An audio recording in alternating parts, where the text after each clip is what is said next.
नमस्कार। अब बात कर लेते हैं जनसंख्या भूगोल की, पॉपुलेशन ज्योग्राफी की। पॉपुलेशन ज्योग्राफी 1969 गैलन ट्रिवार्ता जनसंख्या भूगोल का जनक कहा जाता है। जनसंख्या भूगोल के जनक किसे कहा जाता है? ट्रिवार्ता को कहा जाता है। इसे ये ज्योग्राफी ऑफ पॉपुलेशन, इसके दो भाग हैं। ये बुक है इनकी, ये ज्योग्राफी ऑफ पॉपुलेशन ट्रिवार्ता की।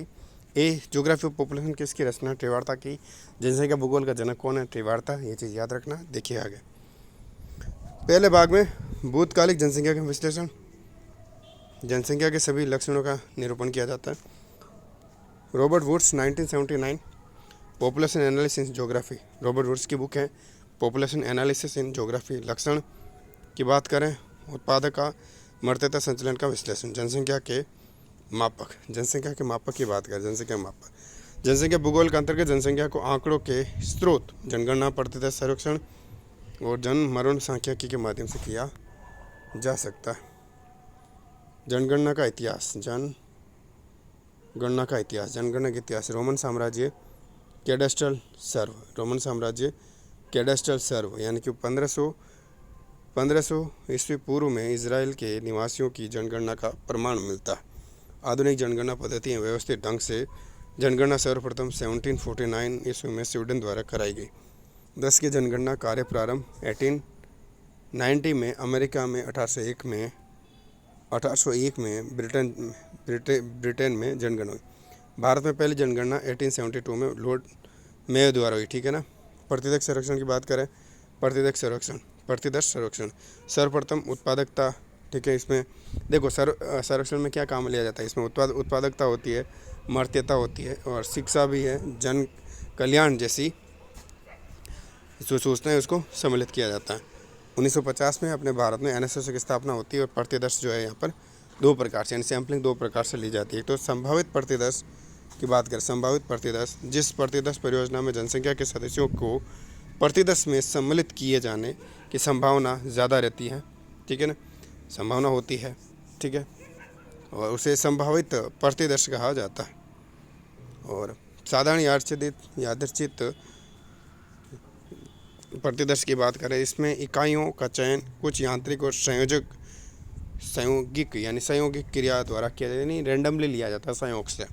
इसमें लॉटरी के माध्यम से भी लिया जा सकता है सर्वेक्षण, और यादृच्छिक संख्या द्वारा भी लिया जा सकता है, यानी रैंडमली कोई संख्या ली जा सकती है।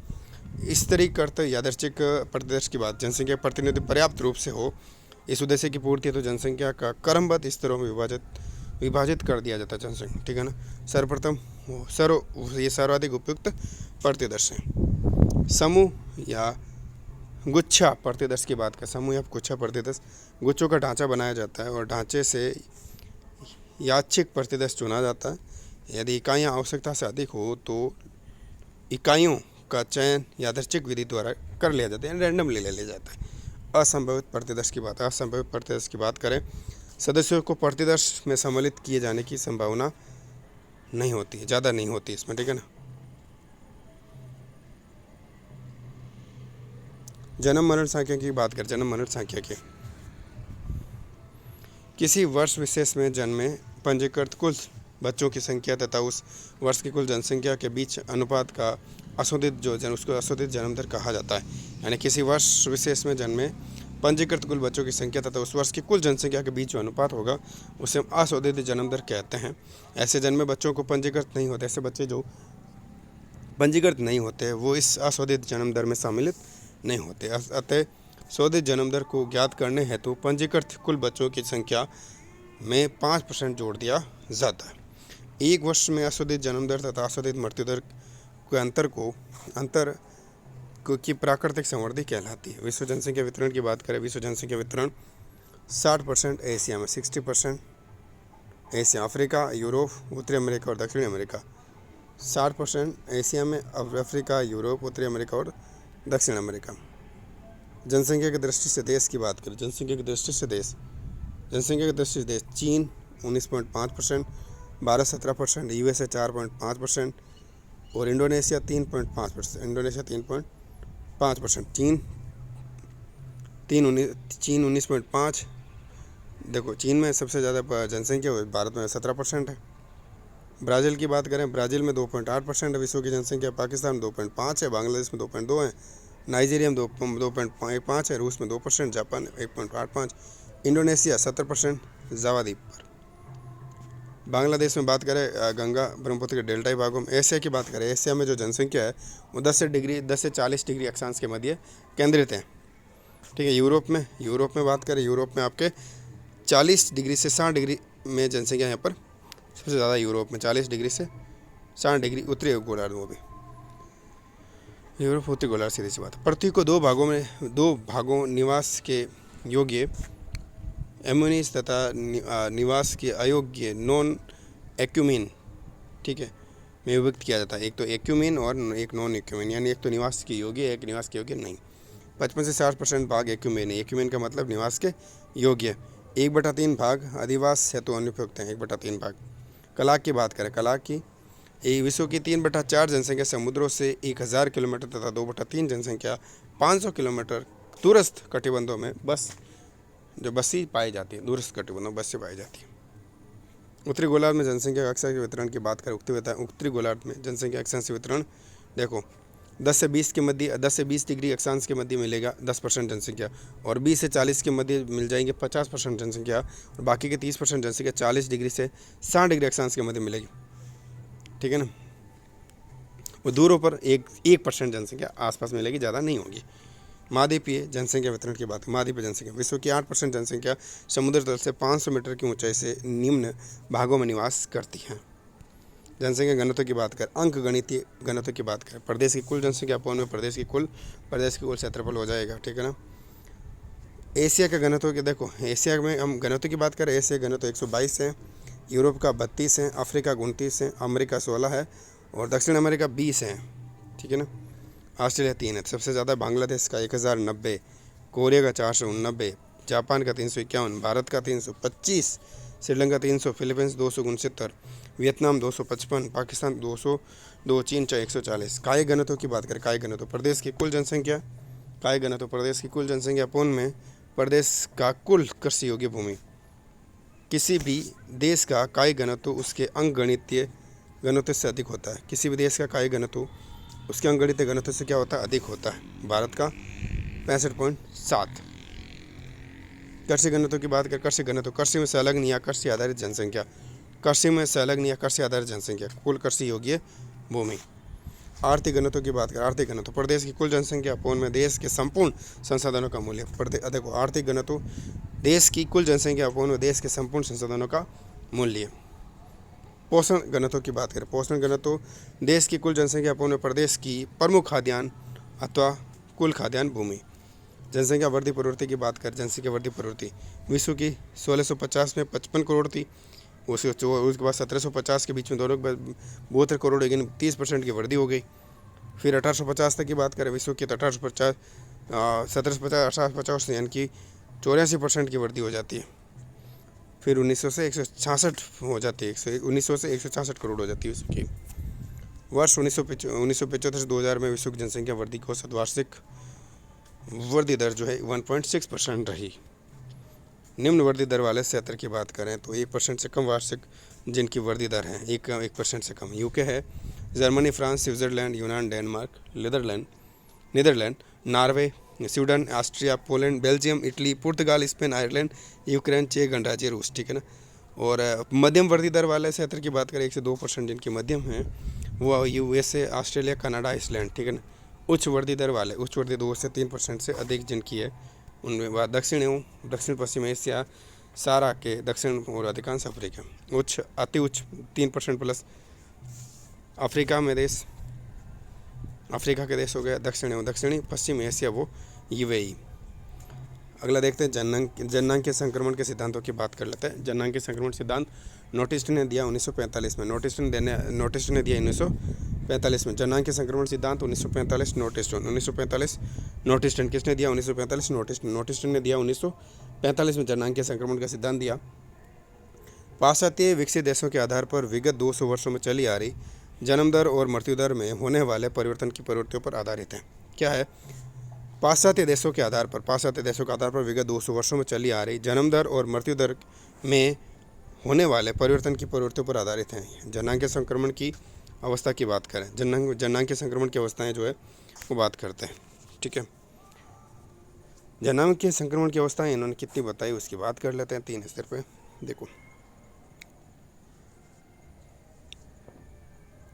देखो जनांगीय संक्रमण की अवस्थाएं किस किसने कितने कितने में बताई है, एक कैसे याद रखेंगे आप। नोटेस्टन और थॉमसन ने 3 बताई है। कितने टाइप्स होते हैं? 3। नोटेस्टन और थॉमसन ने 3 बताई। कितनी बताई? नोटेस्टन और थॉमसन ने 3 बताई है। और साक्स और टिरवार्ता ने बताई है 4। और ब्लेकर पीटर कॉक्स ने बताई 5। यानी कि 3 4 5 कैसे याद रखेंगे? 3 नोटेस्टन थॉमसन, 3 साक्स टिरवार्ता 4 और ब्लेकर पीटर कॉक्स 5। उच्च स्थायी अवस्था, उच्च स्थायी अवस्था की बात करें, उच्च स्थायी अवस्था उच्च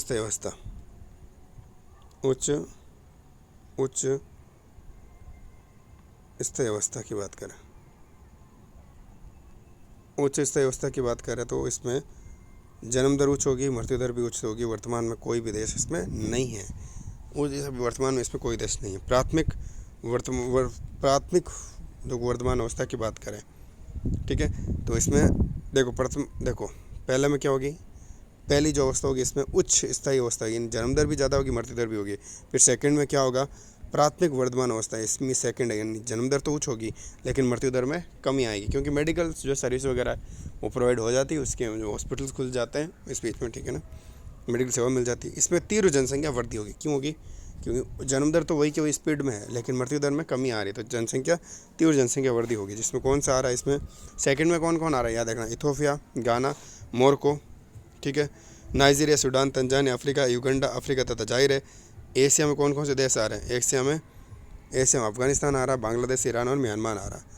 उत्तर वर्तमान अवस्था की बात करें, तीसरी जो इसमें जन्म दर में हार्श होगा, जन्म दर कम होगी, क्योंकि अब धीरे धीरे जागरूक होंगे और फैमिली प्लानिंग, निरोध वगैरह जो भी है रोकने के प्रजनन को, वो काम में लिए जाएंगे।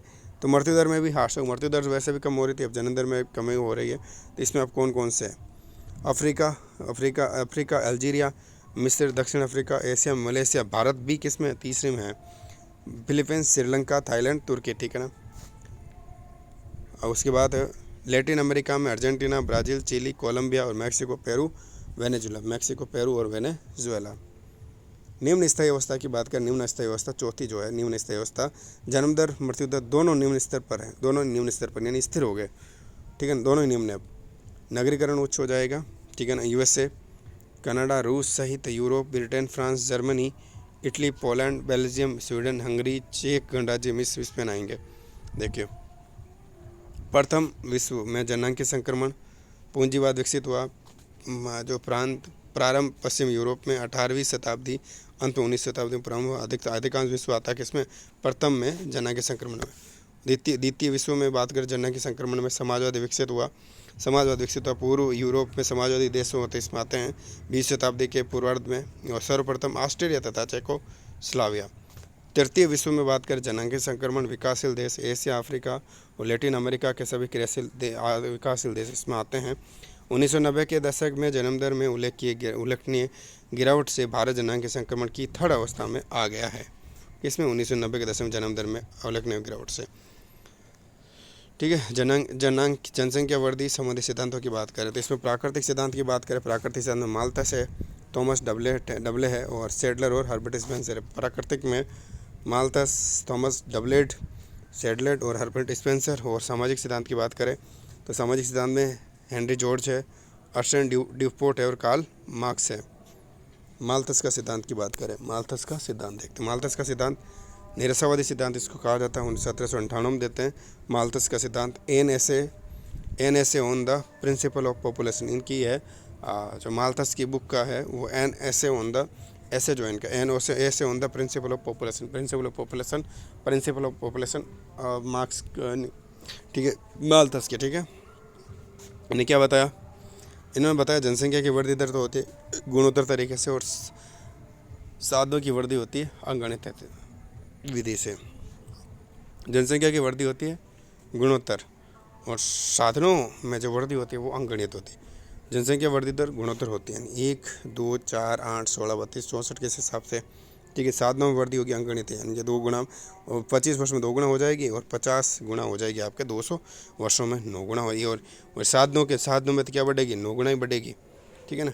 प्राकृतिक उपायों को प्रभावी बनाना, पहला व्यक्ति जनसंख्या वृद्धि पर वैज्ञानिक रूप से अपना दृष्टिकोण प्रस्तुत करने वाला पहला व्यक्ति था माल्थस, जिसने जो है जनसंख्या पर अपना जो है वैज्ञानिक दृष्टिकोण दिया। क्या दिया, वैज्ञानिक दृष्टिकोण दिया, वैज्ञानिक दृष्टिकोण दिया। माइकल थॉमस सैडलर का सिद्धांत, माइकल थॉमस सैडलर का सिद्धांत की बात करें, माइकल थॉमस सैडलर का सिद्धांत की बात करें, जनसंख्या घनत्व में वृद्धि के साथ मनुष्य में वृद्धि की प्रगति घटती है। क्या होता है, जनसंख्या घनत्व में वृद्धि होती है ना, जनसंख्या घनत्व में वृद्धि के साथ मनुष्य में वृद्धि की प्रवृत्ति घटती है। जनसंख्या घनत्व में वृद्धि के साथ मनुष्य में वृद्धि की प्रकृति घटती है। जैसे जैसे घनत्व में वृद्धि होती जाएगी, वैसे वैसे मनुष्य में जो है वृद्धि की प्रकृति कम होती जाएगी, ठीक है, प्रवृत्ति कम होती जाएगी, ठीक है। जनसंख्या वृद्धि का खाद्य आपूर्ति में उल्टा संबंध होता है। खाद्य आपूर्ति की दर जितनी अधिक होगी, जनसंख्या की वृद्धि दर भी उतनी मंद होगी। यानी खाद्य आपूर्ति जितनी अधिक हो जाएगी, जनसंख्या वृद्धि दर उतनी ही मंद गति से होगी, यानी कम गति से होगी, ठीक है। डेविड रिकार्डो का विचार की बात, डेविड रिकार्डो के विचारों की बात कर ले, डेविड रिकार्डो के विचारों की बात करें, डेविड रिकार्डो के, ठीक है। माल्थस सिद्धांत की तर्कपूर्ण आलोचना ये करते हैं, क्या कहते हैं, जनसंख्या के दबाव को विकास के लिए चुनौती मानते हुए तर्कपूर्ण ढंग से बताया कि गणनाओं द्वारा यह सिद्ध हो चुका कि किसी भी देश की जनसंख्या अनुकूल स्थितियाँ पाकर 25 वर्ष में दोगुनी हो जाती है, तो इस बात की भी प्रबल संभावना है कि वैसी ही अनुकूल स्थितियाँ पाकर उनसे कम समय में देश की कुल पूंजी दोगुनी हो जाएगी। इनका मानना है कि ऐसी परिस्थितियाँ मजदूरी की दर समान बनी रहती है। कार्ल मार्क्स की बात करें, अगला है Karl Marx 1867, Karl Marx 1867, Karl Marx 1867, Karl Marx 1867, Karl Marx 1867, Karl Marx 1867, Karl Marx साम्यवादी सिद्धांत देते हैं और पूंजीवादी उत्पादन की बात करते हैं। डी कैस्ट्रो भोजन में उच्च प्रोटीन की मात्रा का प्रजनन क्षमता के साथ ऋणात्मक संबंध होता है। प्रोटीन की मात्रा ज़्यादा होगी तो प्रजनन क्षमता कम होगी, यही कहना चाहते हैं। ड्यूपोर्ट की बात करें, कैसा आकर्षण शक्ति सिद्धांत, ड्यूपोर्ट का कैसा आकर्षण शक्ति सिद्धांत, ड्यूपोर्ट का कैसा आकर्षण शक्ति सिद्धांत, ड्यूपोर्ट का सामाजिक वातावरण में जैसे जैसे व्यक्ति अधिक उच्च स्तरों की ओर बढ़ने का प्रयत्न करता है, वैसे वैसे उनकी संतान उत्पत्ति में रुचि घटने लगती है। जन्म दर विश्लेषण की बात करें, जन्म दर मृत्यु दर, ठीक है ना। जन्म दर के संकेतक की बात करें, आशोधित जन्म दर, किसी वर्ष में पंजीकृत जीव बच्चों की संख्या अपोन में उसमें जन्मे कुल बच्चों की संख्या इंटू में 100। किंग्सले डेविस ज्यूडिस ब्लेक, प्रजननता को प्रभावित करने वाले 3 कारक, जब सहवास हो और सहवास के परिणाम स्वरूप गर्भाधान हो, यानी साथ में वास हो उसके बाद गर्भाधान हो, गर्भ सफलतापूर्वक अपनी अवधि पूरी करे तथा सुरक्षित प्रसव हो। डीएनएस नार्क की बात करें, क्या कहते हैं ये, देखो डीएस नार्क, जैविक तत्व, प्रत्यक्ष सामाजिक तत्व और अप्रत्यक्ष सामाजिक तत्व की बात करें। प्रोफेसर डोनाल्ड बोक द्वारा प्रजननता का वर्गीकरण, प्रभावित कहते हैं 8 कारक को प्रभावित कारक बताया। 8 कारक को क्या बताया जो प्रभावित करते हैं, 8 कारक क्या बताया, प्रभावित करने वाला बताया।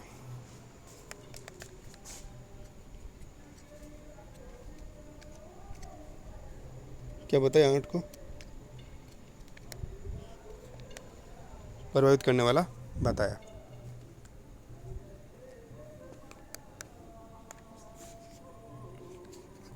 इसमें कौन कौन से बताइए, तो विवाह स्तर और शैक्षिक स्तर बताया, क्षेत्रीय वितरण बताया, ठीक है, क्षेत्रीय वितरण बताया, जीवन स्तर बताया, आय बताया, परिवार बताया, रोजगार बताया, जन्म दर के संकेतक, किसी अशोधित मृत्यु दर की बात, अशोधित मृत्यु दर किसी वर्ष में मृत बच्चों की संख्या अपन उस वर्ष में जीवित बच्चे कुल संख्या इंटो में 1000, ठीक है।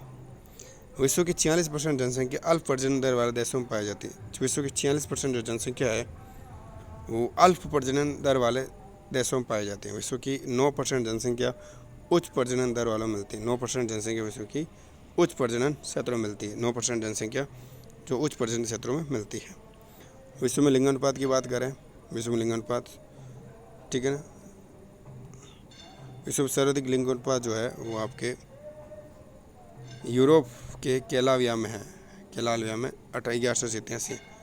आयु संगठन की बात करें, 3 प्रमुख कारक हैं आयु संगठन के: जन्म दर, मृत्यु दर, प्रवास। विस्तारित जनसंख्या पिरामिड की बात करें, विस्तारित जनसंख्या पिरामिड बढ़ती रहती है, त्रिभुजाकार रूप से होता रहता है। स्थिर जनसंख्या पिरामिड की बात करें, स्थिर जनसंख्या पिरामिड जन्म दर, मृत्यु दर लगभग समान होगी तब, ठीक है। ह्रासमान जनसंख्या, घटती जनसंख्या पिरामिड नकारात्मक वृद्धि दर होगी, तो शीर्ष इसका शून्याकार हो जाएगा, आधार संकीर्ण हो जाएगा। आयु वर्ग की बात करें, आयु वर्ग विभिन्न आयु वर्ग के लोगों को शामिल किया जाता है आयु वर्ग में। प्राथमिक, अब देखते हैं प्राथमिक द्वितीयक क्रिया, जो क्रिया उनकी बात करें। प्राथमिक क्रिया में क्या क्या सम्मिलित है? कृषि है, वानिकी है, मत्स्य और प्राथमिक क्रिया में याद रखना, प्राथमिक क्रिया में कृषि, वानिकी, मत्स्य खनन आता है। द्वितीय क्रिया में विनिर्माण, अवसंरचना और संबंधी कार्य आता है। तृतीय क्रिया में बात करें, परिवहन एवं संचार आता है। चतुर्थ क्रिया में अनुसंधान एवं वैचारिक विकास से जुड़े आते हैं। पर देखो, तृतीय में अनुसंधान आता है, रिसर्च किस में आता है? चतुर्थ में आता है। तृतीय में परिवहन एवं संचार आएगा। तृतीय में परोसन के सिद्धांतों की बात करें, पहला प्रयास किया था रेवेंसिन द्वारा। अगले बात परोसन, अगला वीडियो।